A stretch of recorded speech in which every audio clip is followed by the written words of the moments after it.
Assalamualaikum warahmatullahi wabarakatuh. Salam sejahtera untuk kita semua. Semoga kita selalu sehat dan dilindungi Allah Subhanahu wa taala. Kali ini saya ingin mereview novel saya sendiri. Ya, bisa dikatakan testimoni lah bagaimana saya menulis novel ini. Novel ini adalah berjudul yang pertama Gadis Penghafal Ayat, yang kedua adalah Santri Kalong, dan yang ketiga adalah Santri Blangkon. Untuk saat ini ada 3 novel ini yang mempunyai cerita, ide, dan tokoh yang sama. Saya tidak tahu apakah ke depan juga akan dilanjutkan keempat dan kelimanya. Tapi yang jelas 3 novel ini hari ini lahir dari cerita yang terkait. Tapi saya menulis novel ini tidak harus dibaca dari urutannya. Kalau yang pertama itu kan Gadis Penghafal Ayat, yang kedua Santri Kalong, yang ketiga Santri Blangkon. Nah, untuk membacanya Anda tidak harus dari Gadis Penghafal Ayat dulu, Santri Kalong dulu, terus Santri Blangkon, tidak. Kita bisa membaca novel ini dari belakang juga bisa, dari Santri Kalong bisa, nanti diacak bisa, tetap paham. Karena itu soal teknik menulis ya. Jadi kalau zaman dulu orang menulis novel itu yang berseri begitu, Anda nggak bisa paham kalau Anda tidak baca bagian 1, bagian 2, dan bagian 3. Tapi kalau di novel saya ini tidak, Anda bisa membaca dari mana saja. Bisa jadi Santri Blangkon bisa, Santri Kalong bisa, Gadis Penghafal Ayat bisa, begitu. Jadi ya, idenya dari mana? Idenya novel ini. Gadis Penghafal Ayat ini saya menulisnya dalam waktu 1 bulan. Santri Kalong juga sama, 1 bulan. Dan Santri Blangkon ini yang lama karena waktu itu saya sudah keluar rumah, jadi saya menulis, besok saya tinggalkan, saya menulis, jadi agak lama. Tapi kalau Santri Penghafal Ayat, Santri Kalong itu saya full di rumah begitu, 1 bulan. 1 bulan Gadis Penghafal Ayat, berikutnya langsung saya lanjutkan dengan Santri Kalong. Itu 1 bulan saya selesaikan.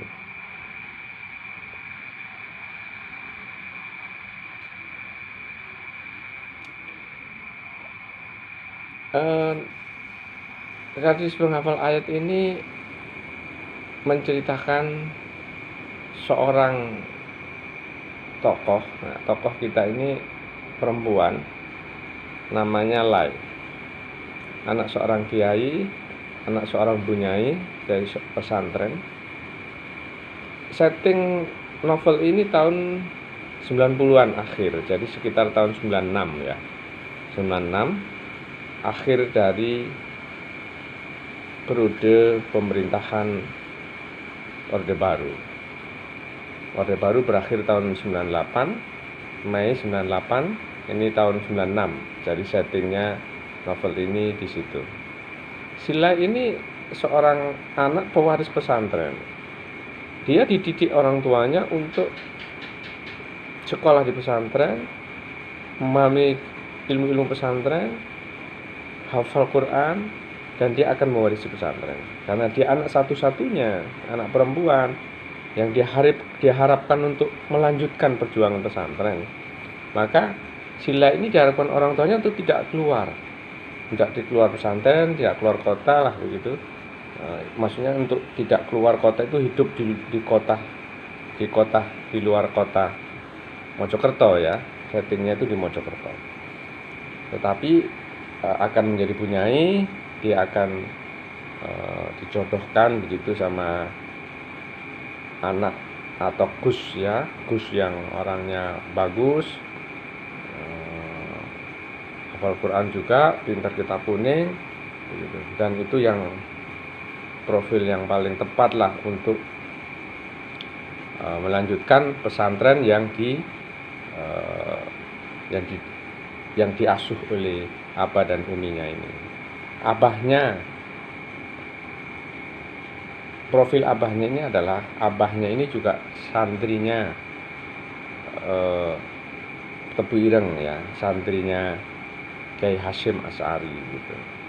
Jadi masih menangi beliau waktu masih kecil gitu, itu masih menangi. Dari terus ibunya ini juga seorang hafal Quran gitu, hafal Quran yang melahirkan Sila ini yang juga diasuh hafal Quran gitu. Di tahun 96 pesantren hafalan Quran begitu mungkin tidak seramai sekarang ya, tidak seramai hari ini. Hari ini program-program tahfidz itu mungkin banyak sekali ya, membludak gitu.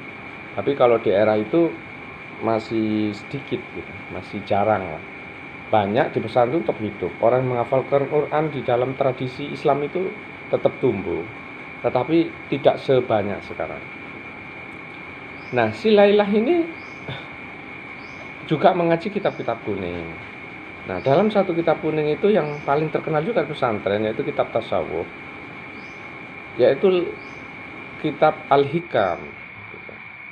Nah, di dalam satu pengajian, Sila ini mendapatkan mendapatkan suatu inspirasi atau pemahaman yang sangat mendalam bagi dia, yaitu usuluka ilallah, usuluka ilal ilm. Sampaimu kepada Allah adalah sampaimu kepada ilmu gitu. Ini yang mendalam betul sama Sila ini. Dia akhirnya berpikir tiap hari merenung begitu. Berarti saya harus mengejar ilmu pengetahuan gitu. Dan ilmu pengetahuan itu begitu luasnya. Tidak hanya di pesantren, tetapi ada lembaga-lembaga lain yang di luar pesantren. Nah, karena itu dia juga mengaji di pesantren dan juga menghafalkan Al-Quran, tapi dia juga bersemangat juga bersekolah begitu. Dia bersekolah di luar.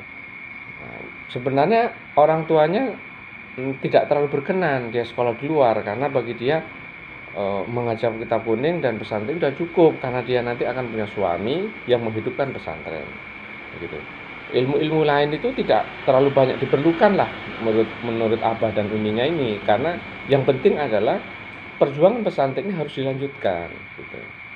Jangan sampai pesantren ini mati karena lain ini terpincut oleh dunia lain gitu. Kalau orang sudah sekolah di luar lain, nanti dia berprofesi di tempat lain, bekerja lain dan melupakan pesantren. Itu yang ditakutkan oleh abah dan uminya gitu. Dia selalu mengatakan kepada Lai bahwa apa tidak cukup, Mak? Apa tidak cukup? Kamu sudah punya pesantren ini, kamu sudah punya pemahaman keagamaan dan kamu sudah menghafal Al-Quran dan kamu menghidupkan pesantren ini. Inilah amanah yang tertinggi yang harus kita jaga dari kakekmu gitu. Bahwa kita adalah bagian dari yang selalu menjaga dan memelihara Islam, memelihara agama gitu. Kenapa kamu, apakah ini tidak lebih mulia daripada kau mengejar dunia gitu. Nah, itu yang selalu dikatakan oleh apanya. Lain tidak membantah, tetapi keinginan dia untuk ke sekolah lain itu sangat kuat dalam diri dia gitu. Akhirnya dia juga merayu uminya.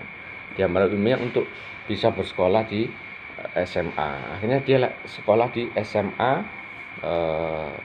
Dia bersekolah di SMA terbaik lah di zaman itu, tahun 96 itu, yaitu di sekolah SMA 1 Suko di Mojokerto gitu. Nah, di sanalah dia nanti bertemu dengan namanya sahabatnya namanya Irma gitu. Nah, Irma ini nanti yang mengenalkan dia dengan seorang wartawan gitu. Mengenalkan si lain dengan seorang wartawan. Nah, dari wartawan inilah pemahaman dia terhadap ilmu-ilmu di luar pesantren itu semakin banyak gitu. Dan ini terus memicu adrenalin dia untuk menggali lebih luas. Akhirnya dia belajar menulis, dia survei, dia mendirikan sebuah dengan Irma ini mendirikan majalah namanya Majalah Kuntum. Inilah wahana dia untuk mengekspresikan kemampuan dia menulis. Di situ dia ketika dia mengelola majalah itu, di situ dia dapat laporan-laporan reportase tentang peristiwa-peristiwa yang cukup menyedihkan yang di saat zaman itu. Misalnya tentang pembunuhan Marsina di tahun 93. Itu ditulis artikelnya oleh salah satu anak buah dia begitu ya, reporter dia begitu.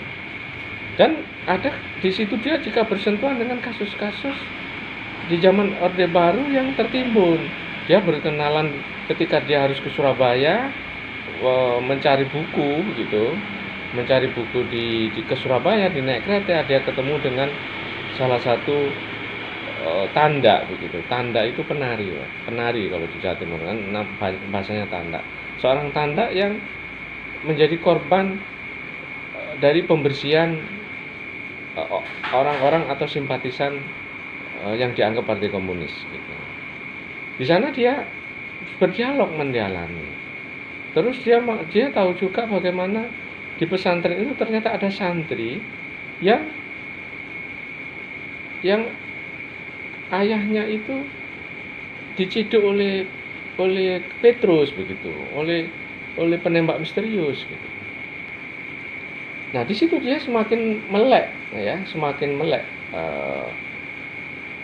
pikirannya, hatinya makin melek bahwa ada sesuatu yang terjadi di luar pesantren yang berkait dengan keadaan negerinya gitu. Dia terus bersemangat bersekolah, apalagi bertemu dengan Anto ini yang wartawan tadi. Wartawan itu selalu selalu mensupport dia untuk memberikan buku-buku dan sebagainya. Termasuk nanti Laila ini juga nanti ini juga sudah membaca ya, mendapatkan fotokopian bukunya Pram gitu, yang tetralogi itu. Dari tetralogi yang bumi manusia jejak anak semua bangsa, jejak langkah rumah kaca, itu dia mendapatkan bukunya, fotokopian, dan dipesan juga bahwa buku ini buku yang dilarang, kamu hati-hati katanya gitu. Nah, banyak wacana ini yang masuk ke dalam diri Laila. Pada sisi lain, Laila juga akhirnya mendapatkan surat dari Universitas Gadjah Mada bahwa dia mendapatkan masuk ke sekolah, ke kuliah tanpa tes gitu. Nanti kalau dulu namanya apa itu? Kalau dulu itu jadi melalui jalur khusus begitu. Jalur khusus diundanglah begitu untuk kuliah di sana, dan dia diterima di Fakultas Filsafat. Ini membuat hatinya senang. Berkobar-kobarlah dia untuk semakin ingin tadi itu merengkuh ilmu pengetahuan. Dia berangkat dari tadi bahwa toh nyampe kepada Allah adalah nyampe kepada ilmu. Artinya saya harus terus meningkatkan ilmu pengetahuan semampu yang saya bisa. Dan hari ini naluri dia harus kuliah. Dia harus meninggalkan pesantren dan dia harus bersekolah. Nah, disinilah terjadi pergulatan-pergulatan. Bagaimana abahnya ini begitu sayang sama dia, ya, maminya juga sayang dengan kesayangan definisinya dia. Definisinya dia sebagai seorang kiai yang menghidupi pesantren, begitu. Tapi di sisi lain Laila juga sayang sama orang tuanya, tetapi dia juga sekarang sedang mempunyai gairah yang tinggi untuk ingin bersekolah. Dia disitulah membuat dia bingung, membuat dia linglung, gitu. Yang kadang-kadang putus harapan. Apakah keinginan hati dia ini adalah keinginan yang salah? Ada keinginan yang melanggar kepatutan dia sebagai anak seorang kiai, seorang bunyai, dan dia juga seorang penghafid Quran yang harus menjaga diri dengan sebaik-baiknya, dan dia juga harus memelihara pesantrennya gitu. Dari sinilah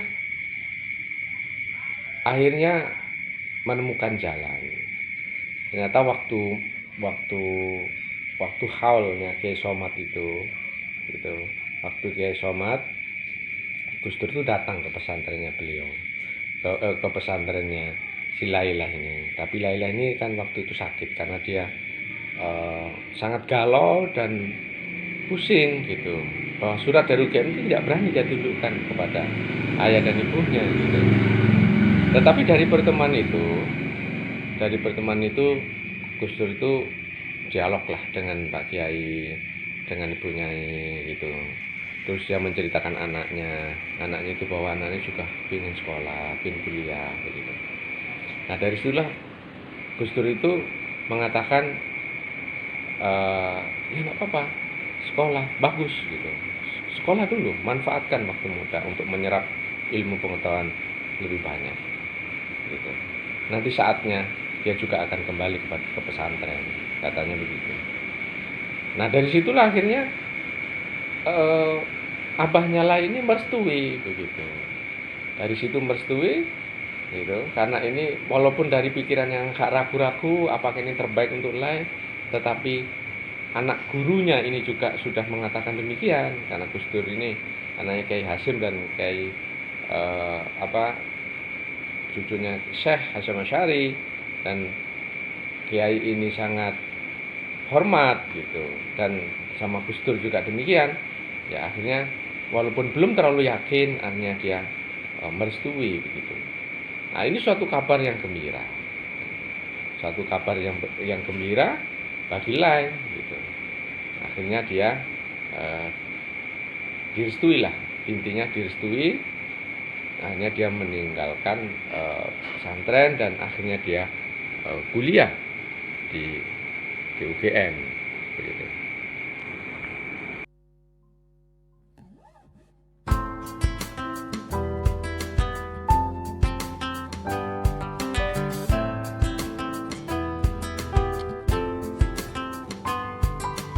Oh, rindu mengepung hati, mengusik jiwa bersama waktu.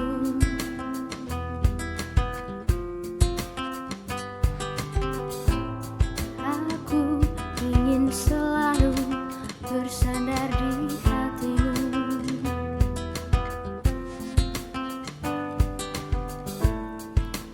memeluk cinta, habiskan langkah bersama derapmu.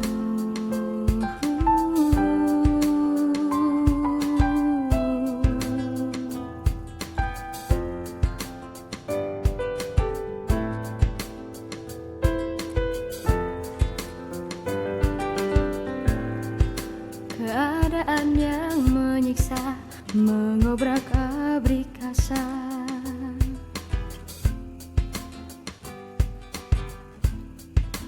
Tembok tinggi, tangguh menghalang.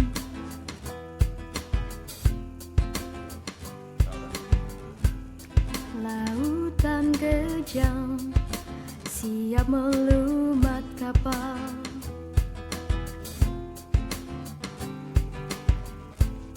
Badai gurun menenggelamkan hikmah.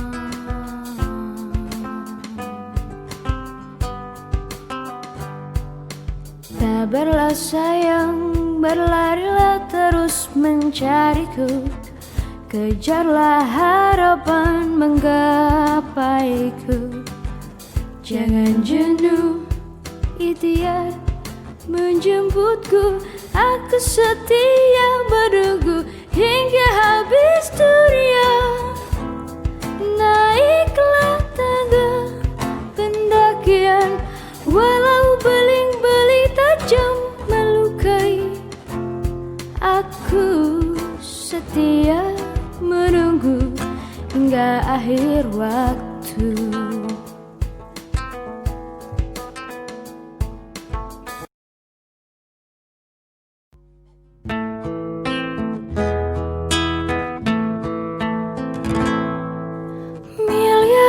Kasih kau tuangkan pada jalan hidupku, setiap perlahan Jutaan derita kau tahankan pada zaman yang remang.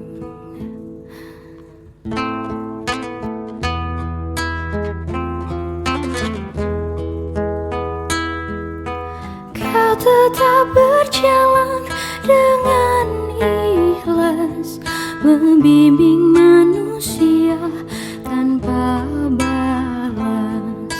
Kau selimuti jiwaku dengan ayatnya tanpa letih dan lelah.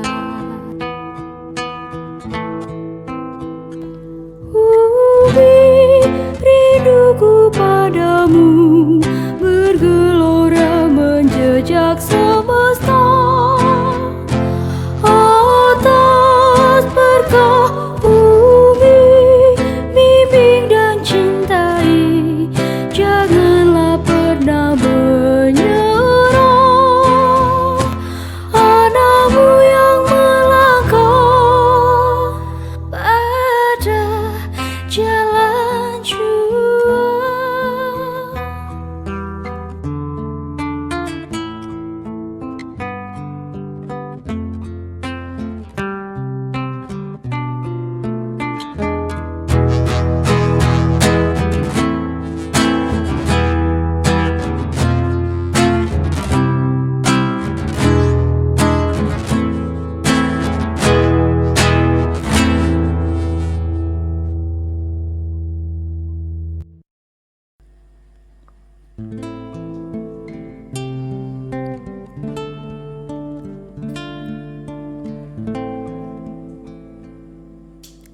Aku duduk diam tanpa suara,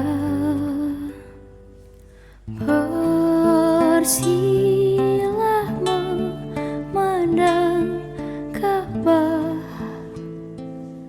Jiwa terbang ke Mekah dan Madinah. Ku temui Engkau ya Rasulullah. Hati bicara padamu tentang cerita gemuruh hidupku, tentang muram langit negeriku, tentang kerisauan umatmu.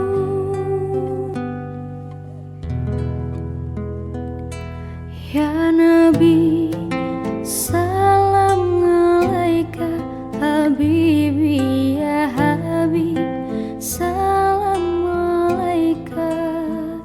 Salawatullah alaika.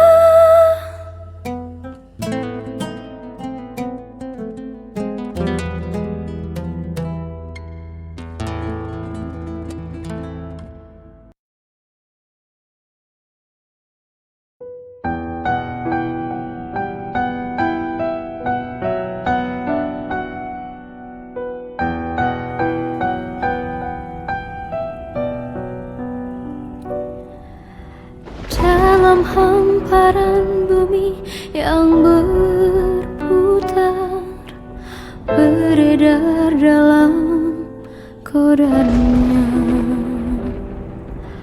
alam hidup dalam hukum-hukumnya. Itulah hayatnya.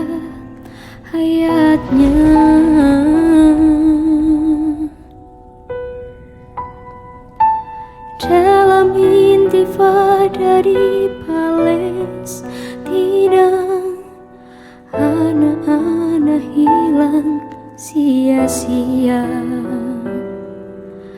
Dunia diam tak bersuara. Itulah hayat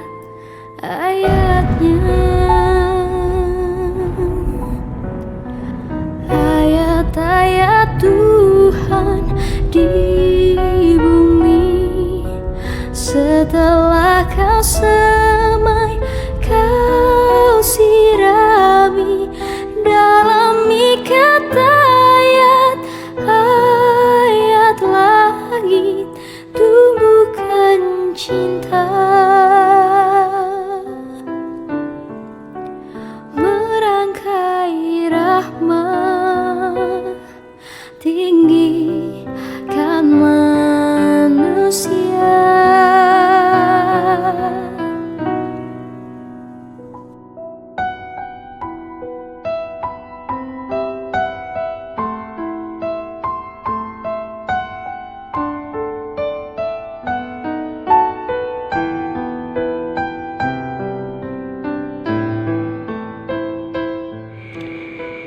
Laila yang sudah memahami ya bahwa ada masalah-masalah yang berkaitan dengan kehidupan kebangsaan waktu itu dengan berbagai macam-macam. Dia melihat ada orang-orang yang terpinggirkan di dalam sebuah proses pembangunan Orde Baru. Dia juga menyaksikan bahwa pergerakan-pergerakan mahasiswa itu sudah ada di mana-mana. Rekan-rekan mahasiswa di kampus-kampus itu sudah mulai bergerak. Maka ketika mendapatkan izin itu, betapa bahagianya dia bahwa dia akan masuk di sebuah dunia baru yang akan membawanya dia untuk menggali ilmu pengetahuan. Dan dia mempunyai pemahaman yang baru lagi bahwa seorang yang berilmu harus mengambil tindakan. Dan dia memutuskan bahwa mengambil tindakan itu adalah terlibat di dalam sebuah proses-proses perubahan sesuai dengan keresahan-keresahan yang dia yakini selama ini. Ibunya hanya berpesan kepada dia bahwa, "Nak, kamu sudah dipulihkan, kamu sudah dapat izin. Sebenarnya abahmu ini belum yakin betul bahwa apakah pilihan ini yang benar. Tetapi karena abahmu ini ikram kepada Gus Dur sebagai putra gurunya yang juga dihormati oleh abahmu, dan kamu memang harus bersekolah, mencari ilmu di luar pesantren ini. Abah dan Umi merelakanmu. Kami hanya bisa berdoa. Tetapi satu yang harus kamu tidak boleh lupakan, kamu tidak boleh melupakan Qur'anmu dimanapun. Kamu harus menyelesaikan. Hafalanmu belum lunas, belum tuntas, nak. Baru separuh. Jadi kamu harus tuntaskan. Jadi kamu nanti juga sarjana, tapi pulang ke sini kamu sudah tuntas hafalanmu." Itu aja yang Umi minta, nak. Kata-kata Uminya ini dibawa terus sama Laila. Ketika dia di Jogja, dia mengembangkan terus dirinya. Dia sudah mempunyai kemampuan menulis. Dia belajar menulis. Dia terus menulis di media massa. Dia juga mulai aktif di dalam dunia pergerakan. Dia terlibat di dalam pergerakan mahasiswa yang semakin marak waktu itu. Di sanalah dia mendapatkan teman-teman baru yang revolusioner begitu, dari berbagai macam aliran atau bermacam organisasi yang berbeda-beda. Laila sendiri akhirnya mendirikan sebuah kelompok studi namanya FOSAD, Forum Studi Aksi dan Demokrasi. Jadi melakukan kajian-kajian dan pergerakan, dan bahkan juga melakukan aksi-aksi demonstrasi. Jadi si Laila ini juga menjadi pemimpin dari kelompok ini. Di sisi lain dia seperti pesan Uminya bahwa dia tidak boleh melupakan Al-Quran. Maka dia juga menyelenggarakan pengajian yang rutin di Masjid Salahuddin UGM ya, di Masjid Salahuddin. Di sana dia juga membuat forum-forum pengajian. Di sanalah dia sering memberikan materi-materi tentang keagamaan gitu. Bahkan dari mengajari Al-Quran, mengajari baca tulis mahasiswa UGM yang berminat untuk belajar Al-Quran. bahkan sampai tentang diskusi-diskusi tentang agama. Itulah aktivitas Lai, menulis, aktif di Masjid Salahuddin, dan aktif di kelompok studi tadi. Kelompok studi ini memang waktu di zaman itu adalah yang paling menjamurnya kelompok studi mahasiswa waktu itu. Jadi kelompok studi, kajian-kajian tentang politik, negeri, dan juga melakukan aksi demonstrasi. Disinilah Laila juga terus berkomunikasi ya lewat jarak jauh dengan Irma, dengan teman-temannya yang mantan SMA ini, yang juga menjadi mahasiswa di perguruan tinggi di Jawa Timur, ya, di IKIP, di UNER, di Undar waktu itu universitas yang besar yang juga terlibat di dalam eskalasi gerakan mahasiswa mengkritik pemerintahan Orde Baru saat itu. Anto pernah datang ke Jogja. Dia datang ke Jogja dan waktu itu Laila sedang sakit karena kecapean, aktivitasnya begitu banyak, akhirnya dia sakit. Di sanalah Anto menjenguknya, tiba-tiba dia menjenguknya, dia tidak tahu sebelumnya gitu. Di sanalah semakin terasa bahwa Laila ini mempunyai hati pada Anto. Dia mempunyai hati pada laki-laki yang selama ini teman diskusinya, memberikan banyak wawasan, tetapi juga perhatian kepada dia. Anto juga berdiskusi tentang gerakan-gerakan mahasiswa yang juga semakin keras, dan juga penanganan aparat juga semakin represif. Laila diminta untuk berhati-hati. Di Jogja, Laila semakin mendapatkan ruang untuk menyerap dan bergaul dengan berbagai macam orang dengan pola pikir dan pemikiran yang bermacam-macam begitu. Ini semakin memperkaya dia gitu.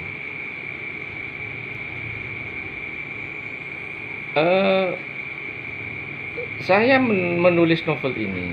Kenapa profilnya adalah seorang gadis pesantren, anak kiai, hafal Quran, dan akhirnya terlibat di dalam gerakan 98. Sebenarnya ini bisa dikatakan proyek kecil-kecilan saya untuk mengkater Pram begitu. Nah, Pram seperti yang saya ulas di dalam novel saya, beberapa ulasan novel di sebelumnya, bahwa Pram itu ingin mengatakan bahwa nasionalisme Indonesia itu tidak terbangun dari etos umat Islam. Saya ingin mengatakan bahwa santri ini mempunyai sejarah panjang di Republik ini, mempunyai keterlibatan yang panjang ya di Republik ini. Pada setiap etape, pada setiap perkembangan bangsa ini, termasuk di 98 tadi, bahwa si Laila ini mendapatkan pemahaman kesadarannya itu dari etos dia beragama, dari etos dari dia beriman, berislam, ya, dari tradisi pesantren itulah dia mempunyai pemahaman kesadaran tentang bagaimana memikirkan nasib bangsanya, sehingga dia juga ikut terlibat di dalam. Jadi kesadaran dia untuk berilmu itu adalah kesadaran juga yang pemahaman dari kitab kuning, dari kitab tasawuf, usuluka ilallah, usuluka ilal ilm. Sampaimu pada Allah adalah sampaimu kepada ilmu. Itu yang membuat dia berkobar-kobar untuk meraih sebuah ilmu pengetahuan. Setelah dia punya ilmu pengetahuan, dia juga sadar ternyata agamanya juga mengatakan bahwa seorang yang berilmu itu harus mengambil tindakan. Jadi ilmu bukan hanya ilmu. Ilmu itu adalah sebuah dasar untuk mengambil tindakan keterlibatan di dalam kehidupan masyarakat umat gitu. Yang kata Rasulullah itu adalah khairukum anfa'um linnas, sebaik-baik kamu adalah orang yang bermanfaat bagi orang lain. Gitu. Nah, pemahaman inilah yang membentuk karakter Lai gitu. Sehingga dia akhirnya menceburkan diri di dalam menjadi anak zamannya. Anak zaman 98 itu gitu. Yang akhirnya 98 itu dianggap sebagai tonggak sejarah reformasi gitu. Yaitu angkatan 98 gitu. Sila ini terus terlibat sampai akhirnya di suatu hari gitu dia mendiskusikan dengan teman-temannya ya tentang situasi-situasi yang berkembang semakin keras. Tahun 98 juga menjelang sidang umum itu begitu kerasnya ya tarik-tarikan politik, di mana Presiden Soeharto waktu itu mencalonkan kembali. Yang sebelumnya beliau mengatakan kepada Harmoko apakah rakyat menghendakinya.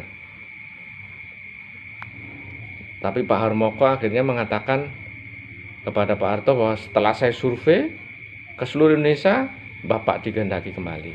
Akhirnya tahun 98 itulah hanya Pak Harto naik. Nah, gonjang-ganjing menjelang sidang umum itu begitu keras. Gitu. Sampai suatu malam di novel ini, Lai ini tiba-tiba dipekap oleh seorang laki-laki, seseorang lah, tidak jelaskan dalam novel itu siapa, dan gelap.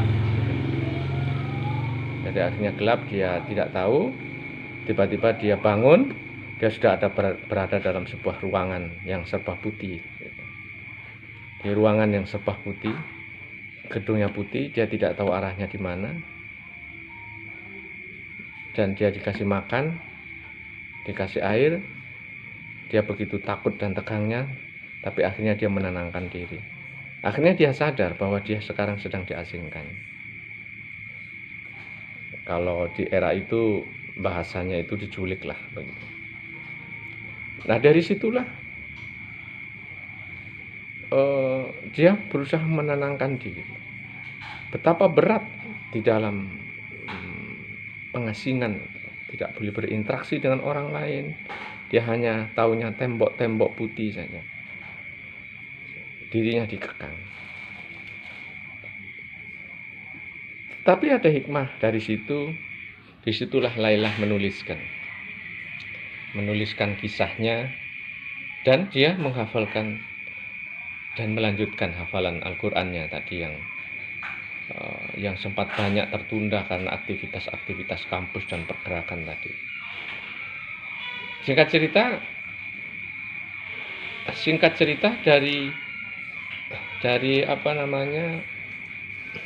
cerita dari penculikan itulah dia akhirnya menanamatkan khatamannya. Dan dari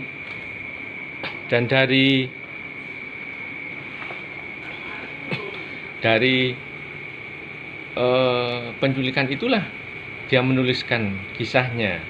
Jadi novel ini penuturnya adalah si Lai. Maka diberi judul Si Gadis Penghafal Ayat. Si Gadis Penghafal Ayat sendiri ini adalah julukan dari penjaga di situ yang mengatakan si gadis penghafal ayat itu. Setelah dia makan, dia tidak tahu berapa lama dia di situ, di ruangan itu. Dia tidak tahu hari, yang dia tahu bahwa dia hanya sholat sesuai dengan terka-terkaan waktunya. Setelah dia habis itu dia dikasih makan dan dikasih bacaan koran yang sudah lewat harinya. Ternyata dari situ dia tahu bahwa pada tanggal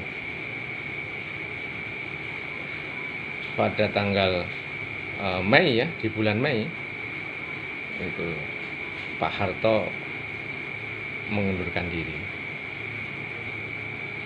Yang menjadi tuntutan mahasiswa ya, tentang reformasi itu adalah Pak Harto mengundurkan diri. Disitulah dia mengetahui dan dia merasa bahwa perjuangan-perjuangan teman-temannya di luar sana telah dikabulkan, ya, telah menjadi kenyataan. Tapi apakah kehidupan ini akan lebih baik, kata Selain? Tidak tahu. Tidak ada yang tahu masa depan secara keseluruhannya. Yang bisa dilakukan manusia adalah berusaha dan merencanakannya. Setidak-tidaknya kebebasan sudah diraih. Dengan kebebasan, apakah cita-cita kemakmuran dan keadilan itu bisa dicapai? Tidak ada jaminannya. Tetapi kalau kebebasan itu sendiri sudah tidak ada, sudah dipastikan keadilan itu tidak akan pernah ada atau tidak pernah mewujud. Maka kebebasan itu bukan untuk kebebasan itu sendiri, tapi kebebasan itu adalah sebagai pintu gerbang untuk mewujudkan keadilan dan kesejahteraan itu.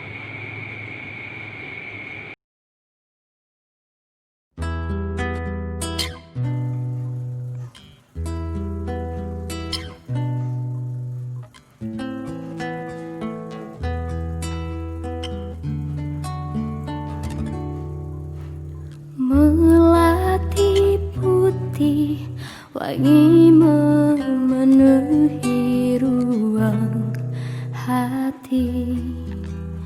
Dalam pagi dengan embun suci memekar bersama mimpi. Melati indah membawa berita tentang cinta tanpa nestapa, tentang rindu tanpa pilu.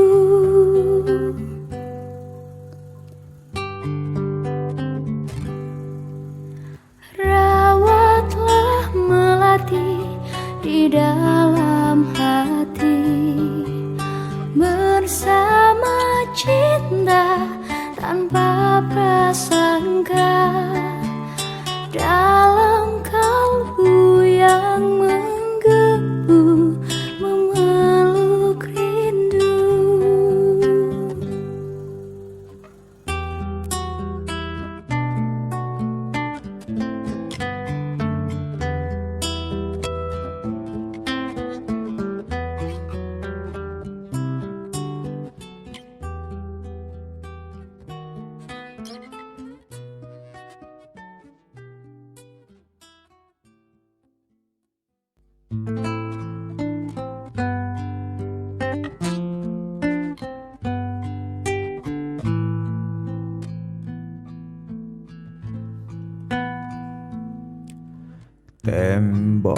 Tembok putih mendekap hati, hancurkan nyali tanpa henti. Cincang pikiran bertebaran di hamparan ketakutan yang mencekam. Badanku kau kekang dan kau hempaskan ke dasar sengsara. Tak bisa kau kuasai jiwa.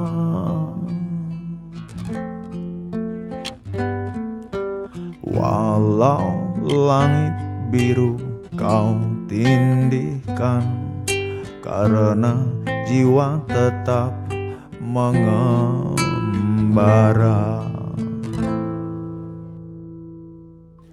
Takkan mampu kau singkirkan perjuangan ini.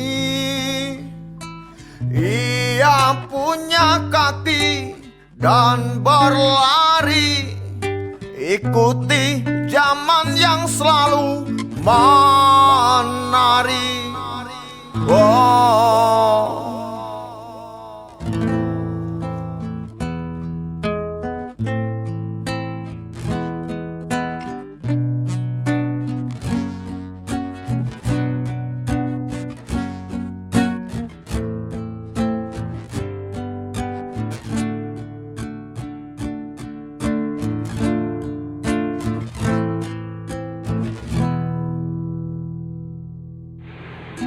Novel ini merupakan novel serial ya tentang reformasi. Jadi latar belakangnya itu adalah reformasi 98. Gadis Penghafal Ayat sendiri adalah era-era menjelang kejatuhan Orde Baru dan hingga suasana-suasana yang melingkupi ya dialog-dialog tentang keagamaan dan politik waktu itu di cover di dalam novel ini. Sedangkan di novel yang kedua, Santri Kalong, itu ada di era ketika pasca Pak Harto, bagaimana reformasi itu dijalankan oleh Presiden Habibie waktu itu. Nanti penuturnya itu dari Anto, bagaimana Anto begitu. Dan perlu saya jelaskan bagaimana nasibnya Laila begitu.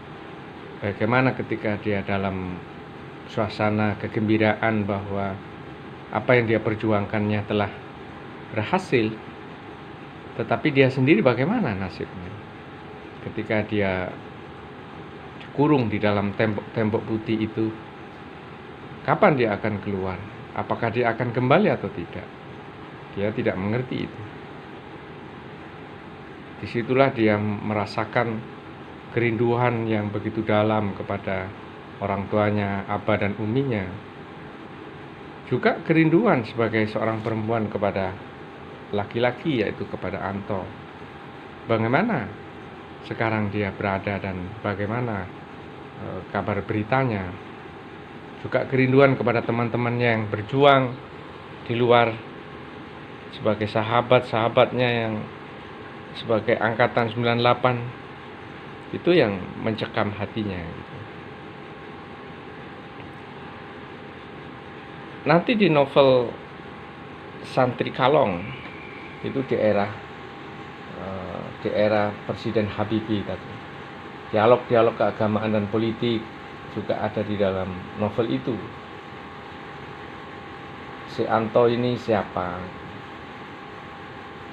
Anto juga, percintaan Anto dan lain ini kan seperti yang satu adalah Santri Kalong, jadi seorang anak dari anak belantik sapi yang tidak bisa mondok, akhirnya hanya menjadi Santri Kalong yang mempunyai hati kepada seorang anak kiai, ya kan, sebagai anak kiai hafal Quran yang juga dijodohkan dengan Gus atau anak kiai lain yang juga punya kemampuan keagamaan yang mumpuni. Bagaimana nasib cinta mereka ini? Bagaimana Anto merasa mempunyai keminderan untuk bisa dapat meraih cintanya kepada Laila. Sekarang dia juga sedang dihadapi Laila yang menghilang. Teman-teman Jogjanya tidak tahu bagaimana nasib Laila, ya.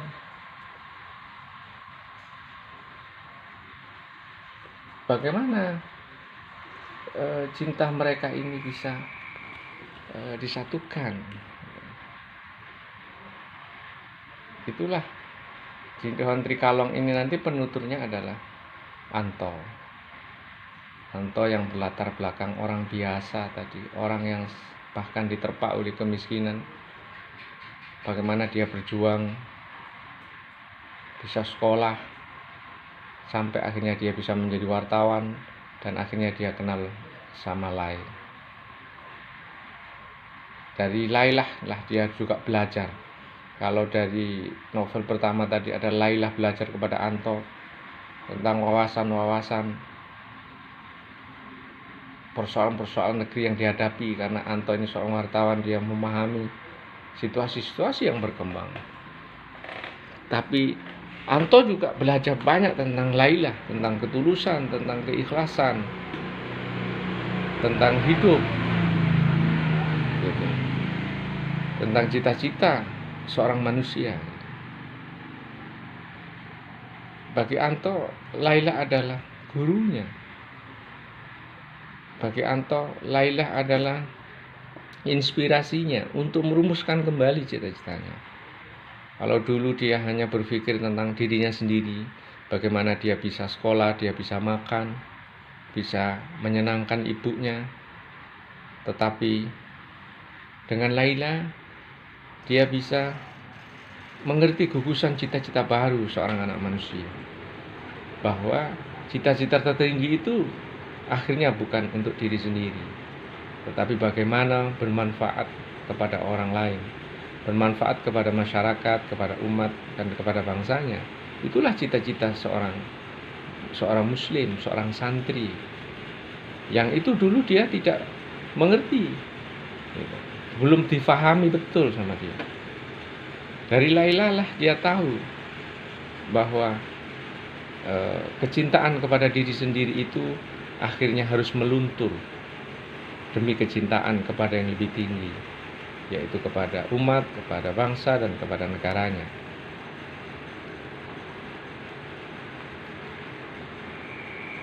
Anto seorang wartawan yang dia belajar menulis itu karena memerangi kemiskinannya. Dia menulis karena ingin HR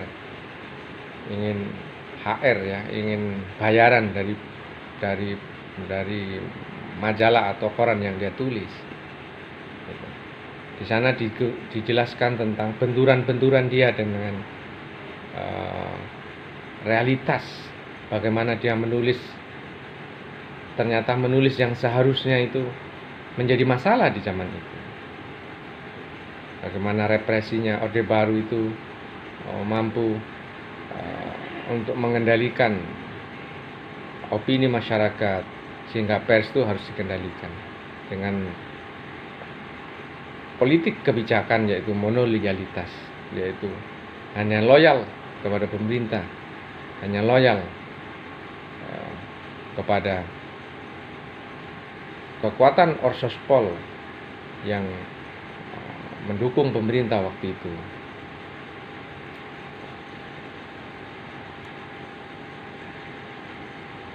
Anto juga akhirnya ditugaskan di Jakarta. Di sana dia juga memahami bagaimana pergulatan politik pasca reformasi juga tidak mudah.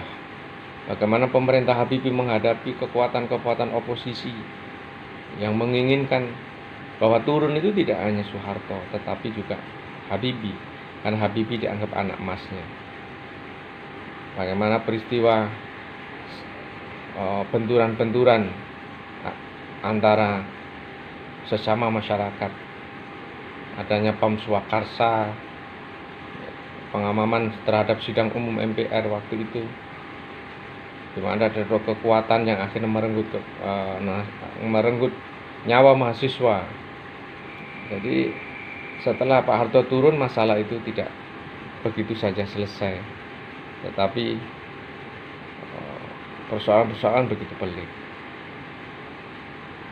Tapi untung saja bahwa Pak Habibie adalah orang yang mempunyai visi, mempunyai paham tentang demokrasi. Pak Habibie seorang ilmuwan, ahli pesawat terbang, bukan ahli ilmu politik, tetapi beliau ini hidup di negara maju, di negara demokrasi, yaitu di Jerman, sehingga pikirannya, perilakunya itu bisa memahami bagaimana negara demokrasi itu bekerja. Di sanalah dengan sikap keterbukaannya itu Pak Habibie mendesakralisasi lembaga kepresidenan misalnya, yang awalnya angker di mata Pak Harto, tetapi menjadi lebih manusiawi lembaga kepresidenan itu. Pak Habibie juga melakukan pembaruan-pembaruan di bidang kebijakan-kebijakan politik, membebaskan Napol, membebaskan pers, mencaup siup ya, yang menjadi syarat berdirinya sebuah lembaga pers, kebebasan pers itu dikembalikan ya, itu pers menjadi kekuatan yang pilar demokrasi. Tapi apakah kebebasan-kebebasan itu mengarah kepada perbaikan bangsa ini karena demokrasi yang terkonsolidasi, atau justru kebebasan-kebebasan itu juga menimbulkan banyak anomali-anomali di mana-mana gitu. Nah, di awal-awal reformasi itulah tarik-tarikan itu terjadi.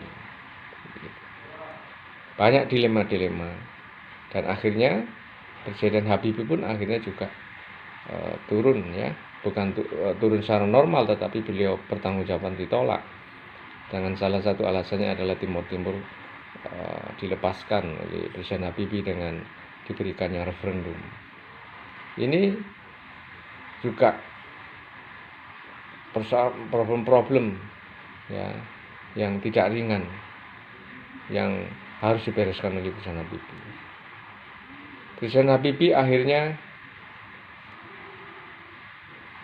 tidak melanjutkan penyalonannya ketika LPJ-nya ditolak, dan disitulah drama naiknya Gus Dur, Kiai Haji Abdurrahman Wahid ketampuk kursi kepresidenan. Disinilah novel ini berakhir, dan nanti akan dilanjutkan dengan Santri Kalong yang naskahnya juga sudah ada. Nanti itu di era Kiai Haji Abdurrahman Wahid. Apa isu-isu yang berkembang waktu itu di saat Kiai Haji Abdurrahman Wahid menjadi Presiden Republik Indonesia yang menggantikan B.J. Habibie. Itu sinopsis selintas yang bisa saya sampaikan. Semoga Anda ya bermanfaat begitu. Kalau Anda mau baca bisa cari bukunya, bisa di toko buku atau di toko-toko online, atau nanti akan saya siapkan webnya. Semua naskah-naskah itu bisa dibaca ketika novel itu. Di samping novel itu saya juga punya novel lain ya, yang di luar ini gitu, di luar reformasi ini ya, setting reformasi, yaitu Seruni. Tentang Seruni ini juga ada novelnya, lain kali mungkin akan kita bedah begitu. Demikian, wallahu muwaffiq ila aqwamit thoriq, billahi taufiq wal hidayah. Wassalamualaikum warahmatullahi wabarakatuh.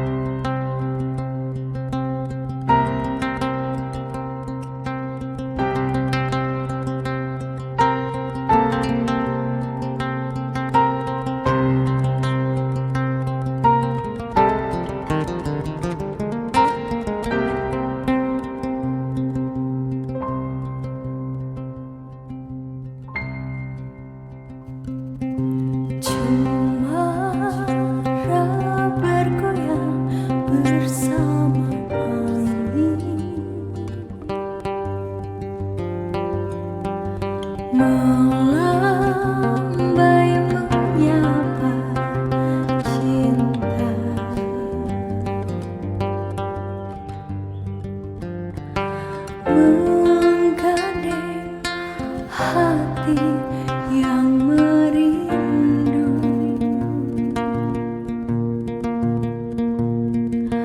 Aku mematu dalam nestapa, langit biru, tangkaplah baik-baikku. Tentang rindu yang mengharu,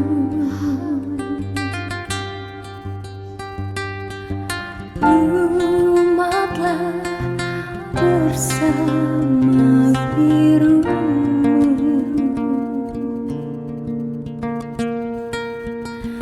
Menjadi cinta yang bergemuruh.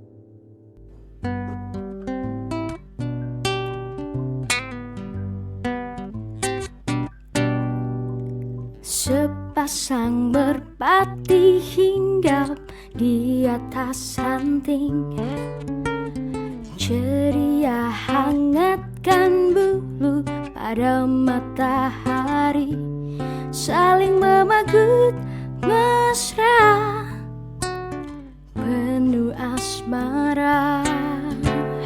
Mereka bercerita tentang dunia yang indah, tentang awan yang